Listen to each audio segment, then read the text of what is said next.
చూస్తున్నారు, కొన్ని బొమ్మలు చూస్తున్నారు కింద మీరు. అవేదో మేము గూగుల్లోంచో వేరే దేశం నుంచి తెచ్చిన బొమ్మలు కాదు. అవన్నీ కేసీఆర్ గారి ప్రభుత్వంలో మీరు చూస్తున్నామని మూసీ తీరంలో మనం ఆనాడు చేసిన సుందరీకరణకు సంబంధించిన బొమ్మలు అవి కింద ఉన్నాయి, మీరు మళ్ళీ చూపెడతాను మీకు. అవన్నీ కేసీఆర్ గారు ఆనాడు ఒక్క ఇల్లు కూల్చకుండా, ఒక్క సెంటు భూమి ఎవరిది గుంజుకోకుండా అంబర్పేట, ఉప్పల్, ఎల్బీ నగర్ మధ్యన 5.5 కిలోమీటర్లలో చేసిన సుందరీకరణ అదిగో మీ కళ్ళ ముందే ఉంది. కేవలం 6 కోట్ల రూపాయలతో చేసిన సుందరీకరణ మీ కళ్ళ ముందే అక్కడ కనబడతా ఉంది. ఒక్క ఇల్లు కూల్చలేదు, ఒక్క మనిషిని ఏడిపించలేదు. కానీ అవన్నీ కూడా 6 కిలోమీటర్ల పరిధిలో మరి ఆ రోజు చేసిన సుందరీకరణ మీ కళ్ళ ముందే ఉండాలని చెప్పి మీకోసం అది పెట్టాం. ఒకసారి చరిత్రలోకి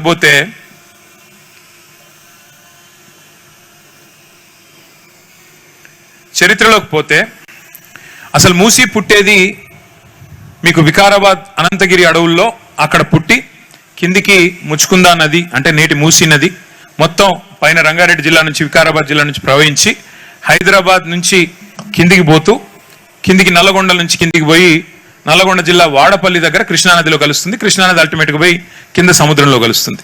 అంటే దాదాపు 250 కిలోమీటర్లు పైనుంచి కింది వరకు మూసీ ప్రవాహం ఉంటుంది.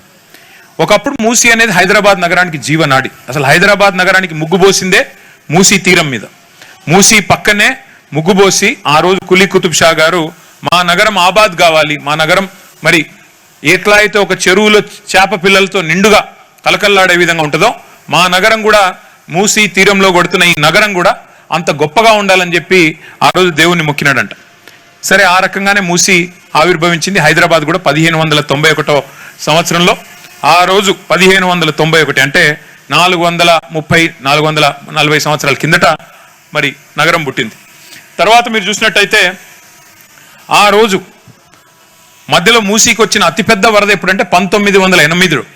ఆ రోజుల్లో 1908లో పెద్ద వరదలు వచ్చినాయి. అప్పుడు హిమాయత్ సాగర్ లేదు, ఉస్మాన్ సాగర్ లేదు.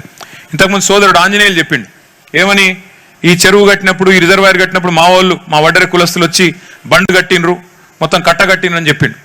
ఆ రోజు 1908లో నిజాం నవాబు మూసీకి వరదలు వస్తే ప్రజలు ఇబ్బందుల పాలైతే మరి పైకి వెళ్ళొచ్చే నది నీళ్ళు ఎట్లా ఆపాలే అని ఆలోచన చేసి హైదరాబాద్ నగరం కుట్టుకపోవద్దు ఈ నది వరదలు అని చెప్పి ఈ 2 జంట జలాశయాలు, అటు ఉస్మాన్ సాగర్ ఇటు హిమాయత్ సాగర్, దాని గండిపేట అంటాం, ఇది హిమాయత్ సాగర్, ఈ 2 చెరువులు కలిపి ఆ రోజు మోక్షగుండం విశ్వేశ్వరయ్య గారు అనే పెద్ద మనిషిని పిలిచి, బెంగళూరులో ఉంటే కర్ణాటకలో ఉంటే వారిని పిలిచి ఆహ్వానించి డిజైన్ చేసి ఈ 2 రిజర్వాయర్లు నిర్మాణం చేసినారు.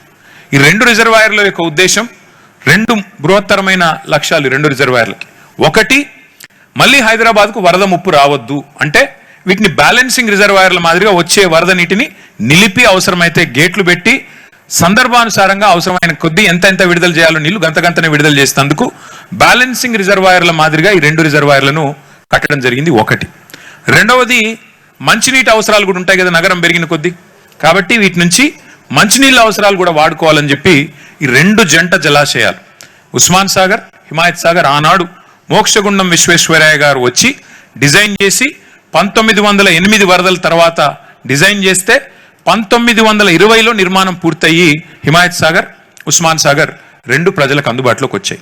ఒక ఐడియా కోసం చెప్తున్నాను మీకు, ఈ 2 కంబైన్డ్ కెపాసిటీ 7.5 టీఎంసీలు.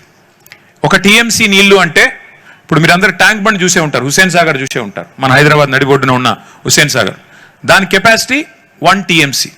అంటే 7.5 హుస్సేన్ సాగర్లతో సమానమైన నీటిని మనం పైనుంచి వచ్చే నీటిని, వరద నీటిని నిలువ ఉంచడానికి, కిందికి పంపేందుకు మళ్ళీ వరద లేకుండా ఉండడానికి ఆ రోజు నిజాం నవాబు కట్టించిన మరి ఈ చెరువులు ఉస్మాన్ సాగర్ మరియు హిమాయత్ సాగర్. ఏం జరిగింది మరి, 1920లో నిజాం కట్టించిండు, 1948లో మనకు స్వాతంత్రం వచ్చింది, దేశంలో కలిసినాం, హైదరాబాద్ సంస్థానం. కలిసిన తర్వాత ఎన్ని సంవత్సరాలు కాంగ్రెస్ పార్టీ అధికారంలో ఉంది? దగ్గర 1983-84లో ఎన్టీ రామారావు గారు అధికారంలోకి వచ్చేదాకా కాంగ్రెస్ పార్టీ 52 నుంచి అధికారంలో ఉంది. ఇవాళ మాట్లాడుతున్నారు ముఖ్యమంత్రి గారు, ఇంకా రాతి యుగంలోనే బతుకుదామా, మనం మూసీని మంచిగా చేసుకోవద్దా అని నేను చాలా భావావేశంతో భావోద్వేగంతో మాట్లాడుతున్నాడు. ఎవరు చేసిండ్రు మూసీని మురికి కూపంగా? కేసీఆర్ గారు వచ్చి చేసిండ్రా? 1952 నుంచి 1983 దాకా అధికారంలో ఉన్నది కాంగ్రెస్ పార్టీయే కదా.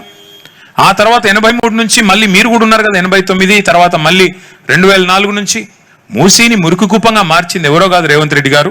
ప్రస్తుతం మీరున్న పార్టీనే మూసీని మురికి కూపంగా మార్చిందనే మాట వారికి గుర్తు చేస్తా ఉన్నా. ఆ పాపాన్ని ముందు కడుక్కోండి. గతంలో చేసిన పాపానికి చెంపలేసుకొని ముందు ప్రజల క్షమాపణ చెప్పి మూసీని మురికి కూపంగా మార్చిన దానికి ముఖ్యమంత్రి గారు కాంగ్రెస్ పార్టీ చెంపదెబ్బలేసుకొని ముందు ముక్కు నేలకు రాసి క్షమాపణ చెప్పాల్సింది మీరు.